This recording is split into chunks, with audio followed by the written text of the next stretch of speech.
Good morning. It is not even 6 a.m. and I am already up and out here.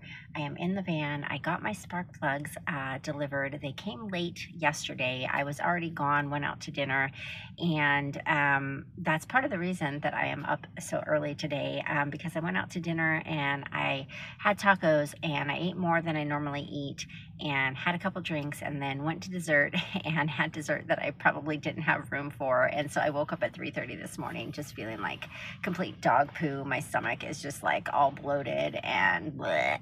So I was like, I'm not going to get back to sleep because I did want to get up and get out here early and work on this van before it gets too hot. And I knew that if I tried to go back to sleep and, you know, stay in bed and try to sleep it off or whatever, that I probably wasn't going to wake up until like 9 or 10, and then it would be too hot. So I said, I'm just going to get up, I'm going to get out here, I'm going to get it done. Then I can go like take a nap later if I'm tired or whatever. Anyways, if you are new here, welcome to my channel. In this channel, I attempt to van life in one van or another. I'm trying to get out of the location that I am at. I'm trying to get out of my living situation and move on to other things. So the hope was that I could travel in this van for the rest of the summer, go to Tucson after I hit LA, visit some friends that I have there, and then maybe circle back up. I'm thinking of maybe trying to hit the Grand Canyon because, believe it or not, I lived in Tucson for 5 years. I've never been to the Grand Canyon. So I was thinking about doing that and then, you know, continuing over somehow. I have to look at the map and see how I would route it. Continuing over somehow and going up. And then from there, going up to Oregon, finally making it to Oregon, spending maybe a little bit of time with my sister and maybe along the way trying to figure out if I'm going to move to one of those places. I don't know yet. Things are kind of up in the air right now, but I definitely don't want to live here anymore. But I haven't shared a lot about that because I'm still living here. So maybe at some point I will. But anyways, back to today's video. I have chatted enough. So I have the spark plugs here, and I'm a little disappointed, but not at all shocked. So the spark plugs only come in 4. And I have a 6-cylinder, so I ordered a box of 4, and then I ordered 2 individuals. And believe it or not, so these for the set of 4 were 16 something. They were on sale for $12 when I had them in my cart, and then the next day when I ordered, they were back up to 16, but whatever. They're still cheaper than O'Reilly, which charges $10.99 a plug. Okay, individually, these were like $3.12, I think, on Amazon. So I got the set of 4. And then, you know, I opened my Amazon envelope, I dumped everything out, and the other 2, because the boxes were so damaged, the spark plugs actually spilled out of the envelope without their boxes. And right away I was like, somebody bought some spark plugs and decided they would just throw their old ones in the box, because I'm like, there's no way this is a brand new spark plug.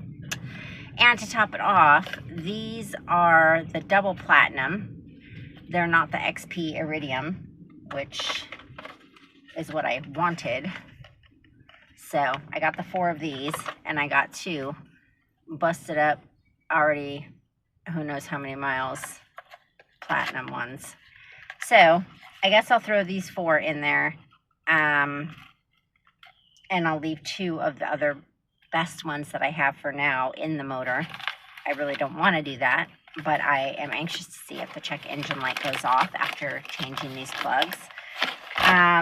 So there was that. And yesterday I did not film it because I was out here like a dork when it was the hottest part of the day. I don't know why I did that. I guess I thought, it's almost 4 o'clock, it'll start cooling down, but no, it was like probably the hottest part of the day. So I came out here and I put the new door checker on my door. So the door checker is, let me show you guys. It is this piece right here, which is basically like a spring or a hinge that keeps your door open. Mine would not stay open at all. So thankfully I have these set of like, I don't remember what you call them. They're like the auto tools to like pry, you know, these things out so that you don't break the tabs. So thankfully I somehow managed to get this entire door panel off, change the door checker, and get the door panel, everything back on. I did it in probably less than an hour. I mean, it probably took me a little more than that because once I had the door panel off, I scrubbed it down. I used my shampoo stuff and I scrubbed it down really good so that it would be decent. So that probably took me a good 30 minutes just scrubbing the door. But yeah, I got that project accomplished yesterday, so now I have a door that will not close on my leg, which thankfully that's not my bad leg, but I don't want a door to close on my leg regardless. So I am probably not going to do a whole lot of filming on, you know, changing these parts and stuff like that because it's just a lot setting up the camera with the mount and this and that. And at this point, I just want to get stuff done because also I want to beat the heat. So I'm going to get these put in and then we'll get the motor turned over and we're going to inspect the timing belt. So I'll come back when I get the timing cover off and I'll give you guys whether it's good news or bad news. It's 7:30. I got the spark plugs all in. That's all going great. I'm trying to get off the cover for the timing belt so that I can inspect it. The fucking bolt that goes on the end of the power steering pump, one of the bolts that goes on there, the nut, not the bolt, the nut, it fell. I cannot for the life of me get it out. So I wanted to show you guys, this is the shit that the mechanics charge you for when they say like, oh, it was 4 hours to work on your engine. It really took me less than 20 minutes to tear all this apart, but the fucking nut being stuck, I need that to put it back on. And I can't get it out for the life of me. So this is the shit that takes the time. It's when bolts fall and then you cannot get to them. So hopefully, I don't know if it'll show on camera. Yep, can you see it? Can you see it right down there? Stuck. See it? And I have this one here, which is a Craftsman magnet. And then I have the one that I just got yesterday at Ross, which came with my little, it was like a little set with this and a mirror and a magnetic, you know, nut tray, little nut dish that's magnetic. This one definitely doesn't even fit in there. It's too wide. I've tried my needle nose pliers. I've tried these, which reach, but they're too fat, so I can't squeeze and get any leverage. Digging around in my toolbox, trying to find something, and I don't know where this came from. I don't know how long I've had this, but apparently I have this little tiny magnet, which I managed to finally finagle it out. I got it halfway out, and then I was trying to grab it with the pliers. It fell back down, and it was a miracle. It was a miracle. Thank God. Don't drop it again. Okay, I think I have good news. I got the cover off, and I was inspecting the timing belt, and it looks really good. Let me show you guys. All right, so here's the timing belt. This is the cover that came off, and it looks really good. The teeth all look good. I can't see any noticeable cracks or anything. There's not any play in it, at least from up here on the top, but I think if it was going to have play in it, it would. Right here, I think on this side is where it would have the play. So I don't know if this belt has been done or serviced, but I'm gonna say this belt doesn't really look old. I mean, it doesn't look new. Okay, so I decided to just go ahead and put the cover back on the timing. I feel like I'm confident that it's okay. I think I should be able to see enough just from that end to know if the belt is not gonna be good or not, and that belt looks really good. The power steering belt, however, is not, and I did buy a replacement, but in order to get it off, well, I can cut it off, but in order to get the new one on, you have to remove the motor mount, which I really was trying to avoid. But as I was inspecting the belt and I was making sure that it was clean, because I had the issue with, you know, changing the power steering pump and the fluid got everywhere, even though I tried to do it without leaking. And I noticed that there's a really big nick out of the power steering belt as I had turned it around. So I'd rather be safe than sorry, because especially since I want to take this thing on long trips. I have the motor now with the jack underneath supporting it. I raised it up just a hair to relieve the tension, and I'm gonna remove the motor mounts, and I think the motor mount needs replacing as well. Those are like 70 bucks. I don't have the cash for that right now. And of course you probably want to do them both in pairs, and I don't know where the other one's at. So I'm not messing with that right now. This van is just, it's the bare minimum to get rolling. So let me show you what I'm working with. So I have the jack under here. You can't really see it, but there's a piece of wood and it's supporting under the motor, which is like a really weird, there's barely any room because the exhaust is right there. So here's the motor mount. I've got to loosen these two bolts. This is the power steering belt. You can see that it is all cracked, and as I turned it around, where was it at? I don't know. There was a spot right on the end where it was like a big chunk out of it. Oh, here it is right here. See?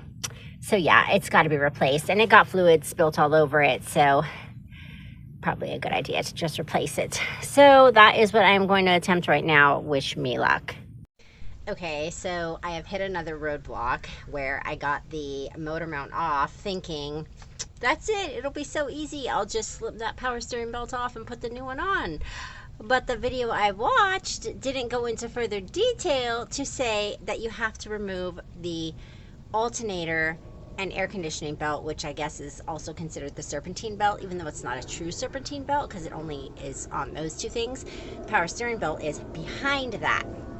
So it's actually not that hard to do once I figured out what to look up, because all the videos on power steering belt didn't go into that detail. So you have to loosen the bolt that I guess makes the tension. There's like two bolts. One of them holds that tensioner on, and the other one is the one that you need to loosen. It's a 19mm bolt. I'm gonna get under there and show you.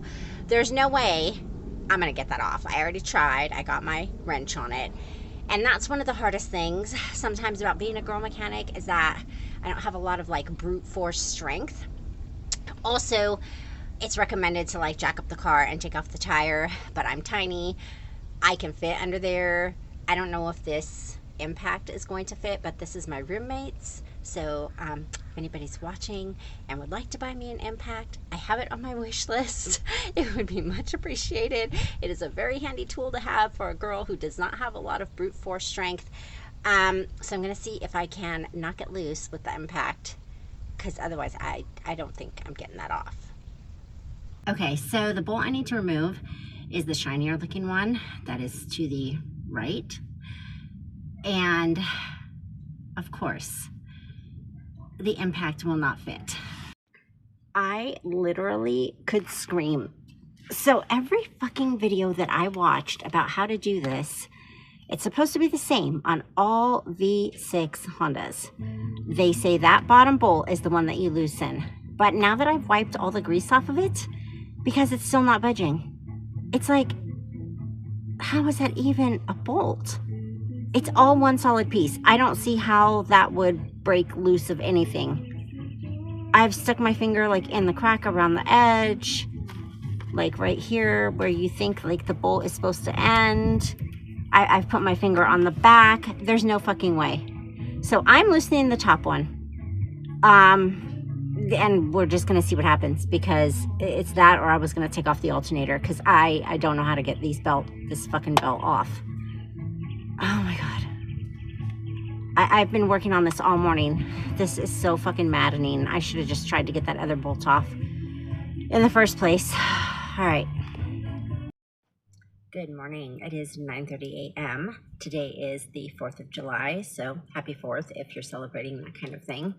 I went to Harbor Freight this morning and I exchanged a tool set that I bought thinking it would work to help me get that belt tensioner off.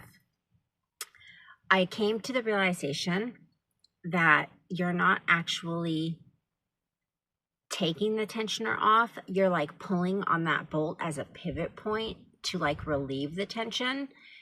And I guess what's happening is my tensioner must be frozen in the position that it's in, because no amount of force is making that move. And I spent almost a whole day on it after I realized that that was the issue. So I've just decided to replace the tensioner, the whole piece itself. It was $40. It was like $38 at O'Reilly. So that is what I've been working on. I got the bottom bolt out. I will show you guys in a sec when I get the car jacked up and everything and get under there. So the bottom bolt I got off. The top bolt, which is on that like bracket that has two, and the bottom one is the one that I said you're supposed to turn. Even though it's not turning, it's just like basically taking the tension off of the pulley. So anyway, that top one is the one that I need to get out. It's been soaking with penetrating oil. I can't seem to get it for the life of me. So I went and got the breaker bar at Harbor Freight. So we are going to get down there, and I am going to pray this thing breaks loose so I can put these belts back on and turn this puppy over. Okay, let's get to work. Okay, we are now under the van. I have it all jacked up. So this is the whole tensioner assembly.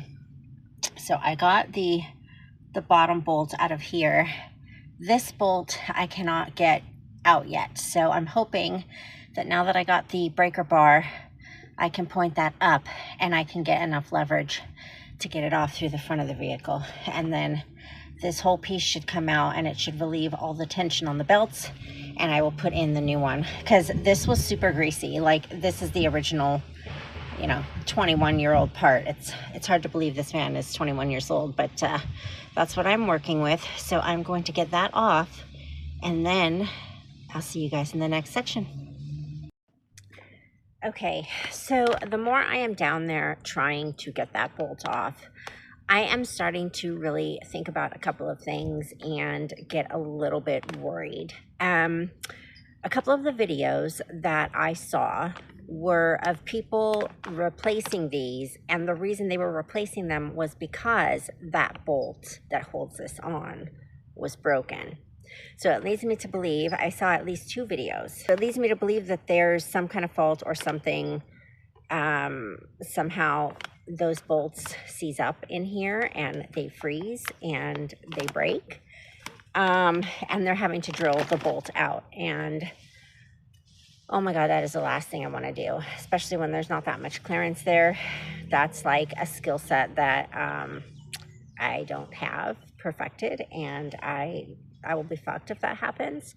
As long as the part comes off, I guess, yes, it's worth damaging a belt for $10 versus if the fucking bolt breaks in there, that would be a worse nightmare. So we're busting out the torch.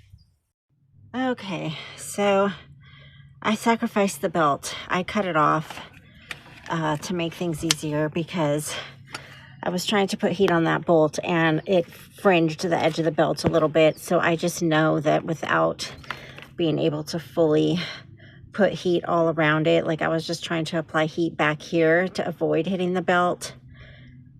But even that residual heat probably is still not safe. So we're just sacrificing that so that we can get this off. And now it's crazy because now it wants to pivot back and forth, when before I couldn't get it to do shit. And keep in mind, I have not loosened this, not at all. But maybe now it'll be easier to get off. I don't know, but we're gonna try it. I win. I win. I wish I had my reaction on camera. I got the bolt free. I am so excited. Never underestimate the power of a torch. I got this fucker free. I was so excited. I wish I had the camera set up so you could have seen my reaction. I was just yelling, I win, I win, I win. But yeah, I never knew about using a torch until I had joined a forum from my other van. Ow, and the torch just fell on my arm. Oh, bitch. Hold on. Thankfully, it was already cooled down a little bit. Anyway, yes, a torch is your friend. But just as I thought, you needed to put it right dead center on the bolt, and I would have fried that belt either way. So I guess it's better to just have new belts. So now let's get this fucking long-ass bolt out. Oh, I am so excited. Now I can get this van started.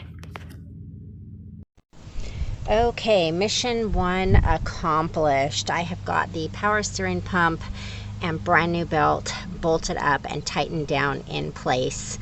I will show you the bottom, and then we will route the alternator AC serpentine belt, and hopefully I will get that right, because of course I didn't pay attention to how it was before I cut it off, but I got a diagram off of the internet, so never fear. Okay, so not without its problems, I got all of the belts back on there and situated. So what happened was, when I put the new tensioner on there, and once we got the belt on there, it was too tight of a fit for the socket to come off. The socket and the ratchet was basically stuck in between. So I had to relieve the tension on the belt. We pulled the belt back out. Then the socket popped literally right off. Everything fell and hit me in the face. And so then what I did was I used a wrench, and we did it that way and put the belt on, and everything was a-okay. So we just battery back up, and we're about to start it and see what happens.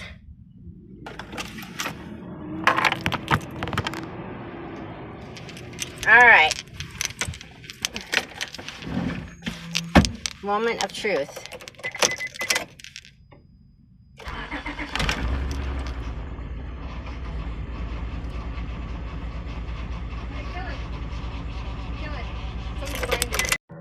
Okay, so the power steering pump was making a weird noise, and I'm not sure what the noise is. It's brand new. It was not making that noise when I first put it on.